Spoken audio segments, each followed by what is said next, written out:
La sociedad desescolarizada. 13. 6. Tramas de aprendizaje. 2. 4 redes.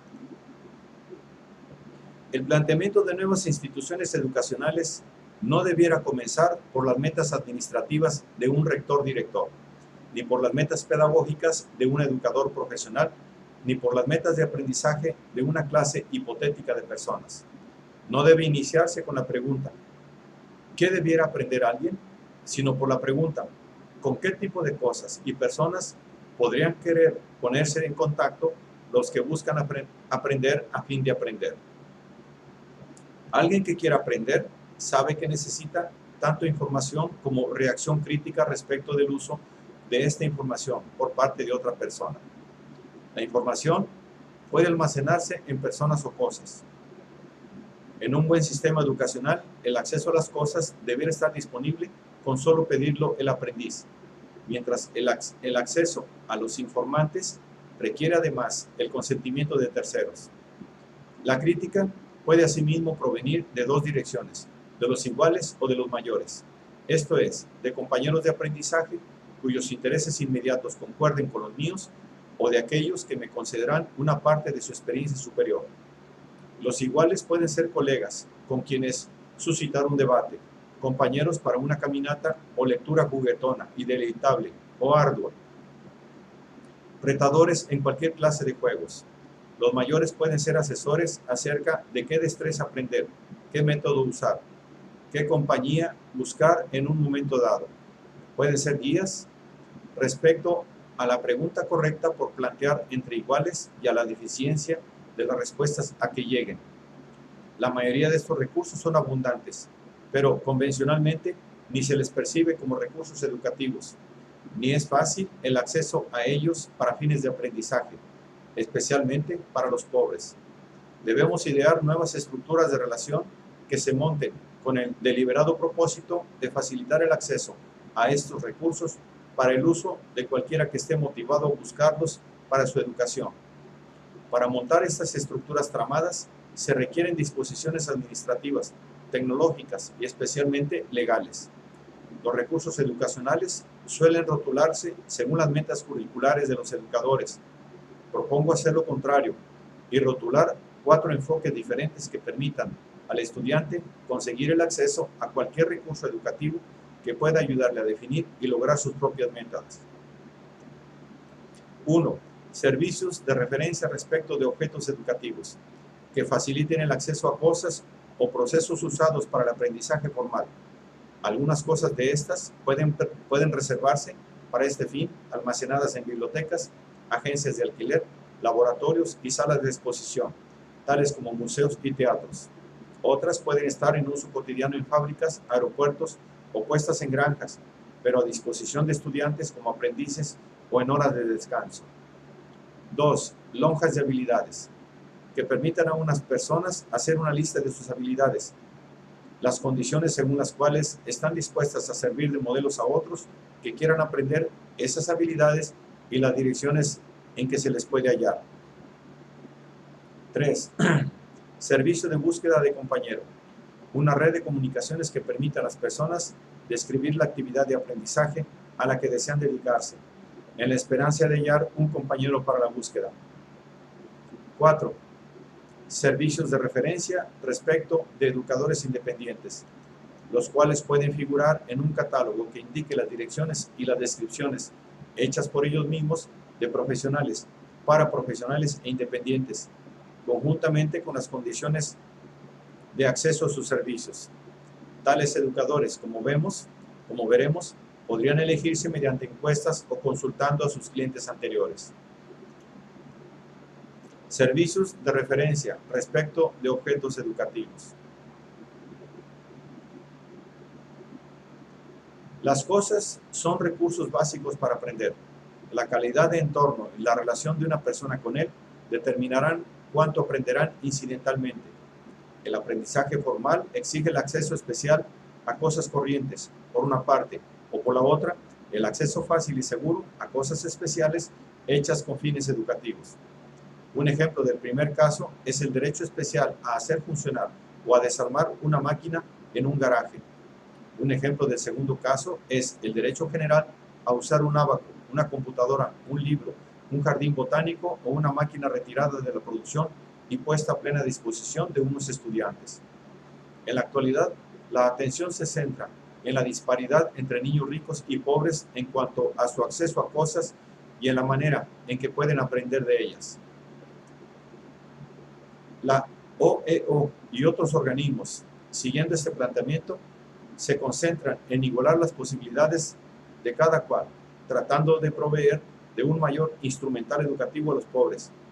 Un punto de partida más radical sería reconocer que en la ciudad a ricos y pobres se les mantiene igualmente alejados de manera artificial de las cosas que los rodean. Los niños nacidos en la era de los plásticos y de los expertos en eficiencia deben traspasar dos barreras que obstaculizan sus entendimientos. Una, incorporada a las cosas, y la otra, construida en torno a las instituciones.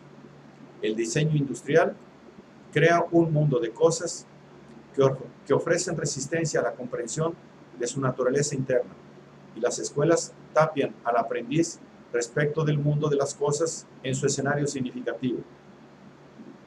Después de una breve visita a Nueva York, una mujer de una aldea mexicana me dijo que le había impresionado el que las tiendas vendiesen solamente productos muy maquillados con cosméticos. Entendí que ella quería decir que los productos industriales hablan a sus clientes acerca de sus encantos y no acerca de su naturaleza. La industria ha rodeado a la gente de artefactos hechos de manera que solo a los especialistas les está permitido entender su mecanismo interno. Al no especialista que trata de figurarse qué hace marchar al reloj o sonar al teléfono o funcionar a la máquina de escribir, se le desalienta con la advertencia de que se romperá si lo intenta. Puede que se le diga qué hace funcionar una radio de transistores, pero no lo puede descubrir por sí mismo. Este tipo de diseño tiende a reforzar una sociedad no inventiva, en la que los expertos encuentran cada vez más fácil esconderse detrás de su pericia y más allá de una evaluación. El entorno creado por el hombre ha llegado a ser tan inescrutable como la naturaleza lo es para el primitivo. Al mismo tiempo, los materiales educativos han sido monopolizados por la escuela. Los objetos educativos simples han sido costosamente empacados por la industria del conocimiento.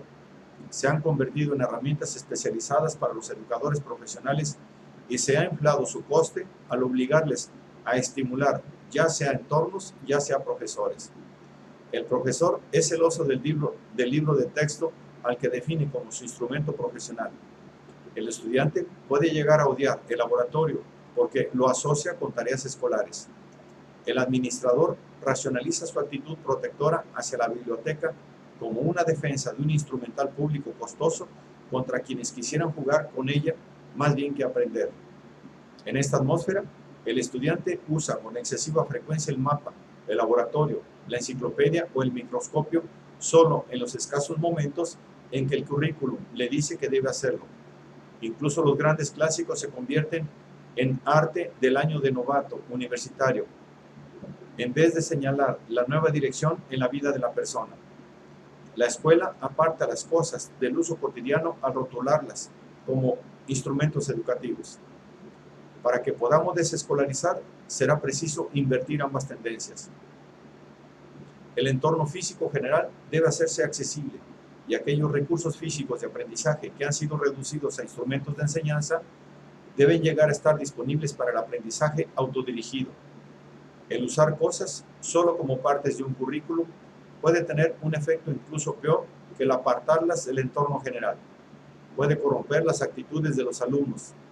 Los juegos son un caso de este tipo. No me refiero a los juegos del Departamento de Educación Física, tales como el fútbol o el baloncesto, que las escuelas usan para generar ingresos y prestigio, y en los que han hecho sustanciosas inversiones de capital. Como lo saben muy bien los atletas mismos, estas empresas, que adoptan la forma de torneos guerreros, han minado el aspecto juguetón de los deportes y se usan para reforzar la naturaleza competitiva de las escuelas. Hablo más bien de los juegos educativos que pueden proporcionar una manera singular de entender los sistemas formales. Un amigo mío fue a un mercado mexicano con un juego llamado WebPro, que consta de varios dados en los que hay impresos 12 símbolos lógicos, mostró a unos niños qué combinaciones formaban una frase bien hecha, unas 2 o 3 de las numerosas posibles, e inductivamente, al cabo de la primera hora, algunos menores también captaron el principio. A las pocas horas de llevar a cabo, jugando, pruebas lógicas formales, algunos niños fueron capaces de iniciar a otros en las pruebas formales de la lógica de proposiciones. Los otros simplemente se fueron. Para algunos niños, dichos juegos son en efecto una forma especial de liberar la educación, puesto que refuerzan su conciencia del hecho de que los sistemas formales se fundan en axiomas mutables y de que las operaciones conceptuales tienen un carácter lúdico. Son asimismo simples, baratos y en buena parte pueden organizarlos los jugadores mismos. Cuando se usan fuera del currículum, tales juegos dan una oportunidad para identificar y desarrollar el talento poco común, mientras que el psicólogo escolar identificará a menudo a quienes posean dicho talento como a personas en peligro de llegar a ser antisociales, enfermas o desequilibradas. Dentro de la escuela, cuando se usan en la forma de torneos, los juegos no solo son sacados de la esfera de la recreación, a menudo se convierten en instrumentos usados para traducir el ánimo juguetón en espíritu de competencia, una falta de razonamiento abstracto en un signo de inferioridad. Un ejercicio que para ciertos tipos de carácter es liberador, se convierte en una camisa de fuerza para otros. El control de la escuela sobre el instrumental educativo tiene además otro efecto. Aumenta enormemente el coste de esos materiales baratos. Una vez que su uso se restringe a unas horas programadas, se paga a profesionales que supervisen su adquisición, almacenamiento y uso. Entonces, los estudiantes descargan su rabia contra la escuela sobre el instrumental, que es preciso adquirir nuevamente. Algo paralelo a la intocabilidad de los útiles educativos es la impenetrabilidad de la moderna chatarra. En la década de 1930, cualquier muchacho que se respetara sabía reparar un automóvil, pero ahora los fabricantes de coches multiplican los alambres y apartan los manuales de todo el que no sea un mecánico especializado.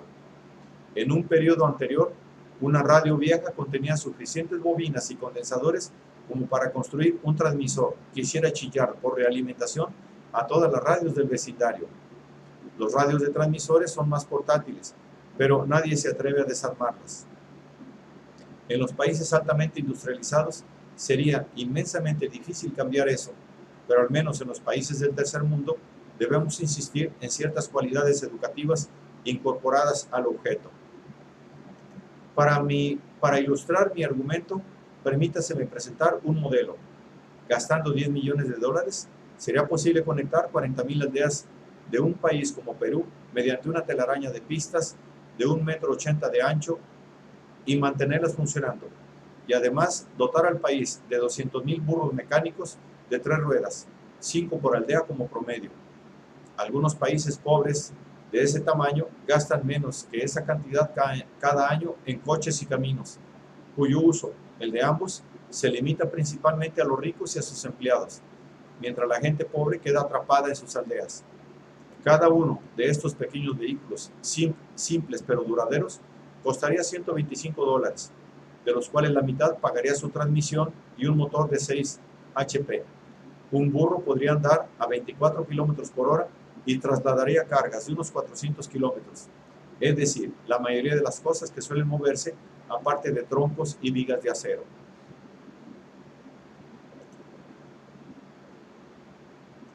El atractivo político de dicho sistema de transporte tendría para el campesinado es obvio. Igualmente obvio es el motivo por el cual quienes detentan el poder y por tanto poseen automáticamente un coche no están interesados en gastar dinero en pistas semejantes y en obstruir los caminos con burros motorizados. El burro universal podría funcionar solo si los dirigentes de un país impusieran un límite que, digamos, 40 km por hora y adaptaran sus instituciones públicas a ese límite. El modelo no podría funcionar si estuviese concebido solo como un parche. No es este el lugar apropiado para examinar en detalle la factibilidad política, social, económica, financiera y técnica de este modelo. Deseo solamente indicar que los considerandos educacionales pueden ser de primordial importancia cuando se elige una alternativa semejante frente a un transporte que use relativamente más capital que mano de obra. Aumentando el coste unitario de cada burro en cosa de un 20%, se haría posible planificar la producción de todas sus piezas, de modo que, hasta donde fuera posible, cada futuro dueño pasase 1 o 2 meses haciendo y entendiendo su máquina y fuese capaz de repararla. Con este coste adicional, sería asimismo posible descentralizar la producción en fábricas dispersas. Las ventajas adicionales provendrían no solo de incluir los costes educacionales en el proceso de construcción. Más significativo todavía, un motor duradero que prácticamente cualquiera podría aprender a reparar y que podría usar como arado y como bomba aquel que lo entendiera, produciría unos beneficios educativos mucho más elevados que los inescrutables motores de los países avanzados. No solo la chatarra, sino los lugares presuntamente públicos de la ciudad moderna se han hecho impenetrables. En la sociedad estadounidense se excluye a los niños de la mayoría de las cosas y lugares con el argumento de que son privados. Pero incluso en las sociedades que han declarado el término de la propiedad privada, se aparta a los niños de las mismas cosas y lugares porque se les considera como un ámbito especial y peligroso para el no iniciado. A partir de la pasada generación, el patio de los ferrocarriles se ha hecho tan inaccesible como el cuartel de bomberos. Y sin embargo, con un poco de ingenio, no sería difícil eliminar los peligros en esos lugares. El desescolarizar los artefactos de la educación haría necesario poner a disposición los artefactos y procesos y reconocer su valor educativo. Algunos trabajadores, sin duda, encontrarían molesto el ser accesibles a los aprendices, pero esta molestia debe valorarse comparándola las ventajas educativas. Los automóviles privados podrían desterrarse de Manhattan. Hace 5 años esto era impensable. Ahora, ciertas calles de Nueva York se cierran ciertas horas y esta tendencia probablemente continuará. De hecho, la mayoría de las calles transversales deberían cerrarse al tráfico automotor y el estacionamiento debería prohibirse en todas partes. En una ciudad abierta al pueblo, los materiales de enseñanza que ahora se encierran en almacenes y laboratorios podrían diseminarse en depósitos abiertos a la calle y gestionados de manera independiente que los adultos y los niños pudiesen visitar sin peligro de ser atropellados. Si las metas de la educación ya no estuviesen dominadas por las escuelas y los maestros de escuela, el mercado para los aprendices sería mucho más variado y la definición de artefactos educativos sería menos restrictiva. Podría haber talleres de herramientas, bibliotecas, laboratorios y salas de juegos. Los laboratorios fotográficos y prensas offset permitirían el florecimiento de diarios vecinales. Algunos centros de aprendizaje abiertos a la calle podrían contener cabinas para mirar programas de televisión en circuito cerrado. Otros podrían poseer útiles de oficina para usar y para reparar. Los tocadiscos del tipo tragamonedas y de tipo corriente serían de uso corriente, especializándose algunos en música clásica, otros en melodías folclóricas internacionales, otros en jazz. Las filmotecas competirían entre sí y con la televisión comercial. Los locales de museos abiertos al público podrían ser redes para poner en circulación muestras de arte antiguo y moderno, originales y reproducciones, tal vez administradas por los diversos museos metropolitanos. El personal profesional necesario para esta red se parecería mucho más a unos custodios, guardias de museo o bibliotecarios de servicio público que a unos profesores. Desde la tienda de biología de la esquina, podrían dirigir a sus clientes a la colección de caracoles del museo o señalarles cuándo habría una exhibición de videocintas de biología en determinadas cabinas de TV. Podrían dar indicaciones para el control de plagas, dietas y otras clases de medicina preventiva. Podrían remitir a quienes necesitaran consejos a mayores que pudiesen proporcionarlo. El financiamiento de una red de objetos de aprendizaje puede encararse de 2 maneras. Una comunidad podría fijar un presupuesto máximo para este fin y disponer que todas las partes de la red estuviesen abiertas a todos los visitantes a ciertas horas razonables. O bien, la comunidad podría decidir proporcionar a los ciudadanos unos bonos o derechos limitados, según sus edades, que les darían acceso especiales acceso especial a ciertos materiales costosos y escasos, dejando en cambio otros materiales más simples a disposición de todos. El encontrar recursos para materiales hechos específicamente para educar es solo un aspecto, y tal vez el menos costoso, de la construcción de un mundo educativo. El dinero que hoy se gasta en la parafernalia sagrada del ritual escolar podría liberarse para proporcionar a todos los ciudadanos un mejor acceso a la vida real de la ciudad. Podrían otorgarse incentivos tributarios especiales a quienes emplearan niños de 8 a 14 años durante un par de horas diarias si las condiciones de empleo fuesen humanas. Deberíamos volver a la tradición de la bar mitzvah o de la confirmación. Quiero decir con esto que debiéramos primero restringir y luego eliminar la privación de derechos y deberes civiles de los menores y permitir que un muchacho de 12 años llegue a ser plenamente responsable de su participación en la vida de la comunidad. Muchas personas de edad escolar saben más acerca del vecindario que los trabajadores sociales o los concejales. Naturalmente, que hacen también preguntas más incómodas y proponen soluciones que amenazan a la burocracia. Debería permitírseles llegar a la mayoría de edad de modo que pusieran sus conocimientos y capacidad de indagación a trabajar en servicio de un gobierno popular. Hasta hace poco era fácil subestimar los peligros de la escuela en comparación con los peligros de un periodo de aprendizaje en la policía, en el cuerpo de bomberos o en la industria del espectáculo. Este argumento deja de ser válido con gran frecuencia.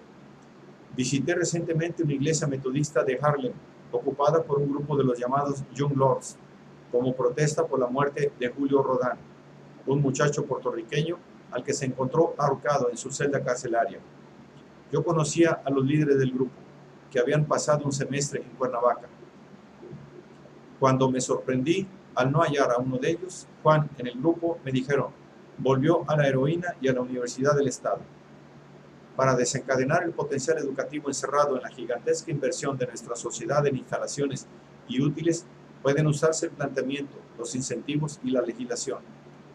No existiría el acceso pleno a los objetos educativos mientras se permita a empresas comerciales conjugar las defensas legales que la Carta Fundamental reserva a la vida privada de las personas con el poder económico que les confieren sus millones de clientes y miles de empleados, accionistas y proveedores. Una parte considerable de los conocimientos prácticos y teóricos del mundo y la mayoría de sus procesos y equipos de producción están encerrados entre los muros de firmas comerciales, apartados de sus clientes, empleados y accionistas, como también del público en general, cuyas leyes e instalaciones les permiten funcionar. El dinero que se gasta en publicidad en los países capitalistas podría canalizarse hacia la educación en y por parte de la General Electric, NBC-TV o cervezas Budweiser. Es decir, las fábricas y oficinas deberían reorganizarse de forma tal que su funcionamiento cotidiano fuese más accesible al público y de maneras que hiciesen posible el aprendizaje. Y, en verdad, podrían hallarse modos de pagar a las compañías lo que la gente aprendiese en ella. Es posible que un conjunto de objetos e informaciones científicas aún más valioso esté apartado del acceso general e incluso de los científicos competentes, bajo el pretexto de la seguridad nacional. Hasta hace poco, la ciencia era el único foro que funcionaba como el sueño de un anarquista. Cada hombre capaz de realizar investigaciones tenía más o menos las mismas oportunidades que otros en cuanto al acceso a su instrumental y a ser escuchados por la comunidad de iguales. Ahora, la burocratización y la organización han puesto a gran parte de la ciencia fuera del alcance del público. En efecto, lo que solía ser una red internacional de información científica ha sido escindida en una lid de grupos competidores. Tanto los miembros como los artefactos de la comunidad científica han sido encerrados en programas nacionales y corporativos hacia logros prácticos para el radical empobrecimiento de los hombres que mantienen estas naciones y corporaciones. En un mundo que controlan y poseen naciones y compañías, nunca será posible sino un acceso limitado a los objetos educativos. Pero un mejor acceso a aquellos objetos que pueden compartirse para fines educativos puede ilustrarnos lo suficiente como para traspasar estas barreras políticas finales. Las escuelas públicas transfieren el control sobre los usos educativos de los objetos de manos privadas a manos profesionales. La inversión institucional de las escuelas podría dar al individuo el poder de volver a exigir el derecho a usarlos para su educación. Si el control privado o corporativo sobre el aspecto educativo de las cosas se lograse extinguir gradualmente, podría comenzar a aparecer un tipo de propiedad realmente pública,